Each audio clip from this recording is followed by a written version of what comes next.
Islamabad high court ने आज़ाद कश्मीर के मुग़वी शहरी ख्वाजा खुर्शीद केस में ISI और MI के सेक्टर कमांडर्स को अपने दस्तखत के साथ रिपोर्ट जमा कराने का हुक्म दे दिया। इस्लामाबाद हाई कोर्ट में आज़ाद कश्मीर के मुग़वी शहरी ख्वाजा खुर्शीद की बाजियाबी के लिए दायर दरख्वास्त पर समाअत हुई।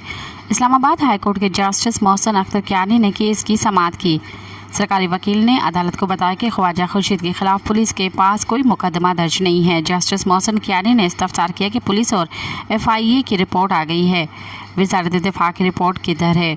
नुमाइंदा वज़ारत दिफा ने जवाब दिया कि हमें कल नोटिस मौसूल हुआ है, थोड़ा वक्त दे दें। अदालत ने पूछा कि ISI और MI के सेक्टर कमांडर्स से कहें अपने दस्तखत के साथ रिपोर्ट जमा कराएं। सेक्रेटरी दिफा को तो पता ही नहीं होता है कि हो क्या रहा है। जस्टिस मोहसिन अख्तर कियानी ने रिमार्क किया कि दोनों अफसरान ने दस्तखत के साथ पीर को रिपोर्ट अदालत में पेश करें।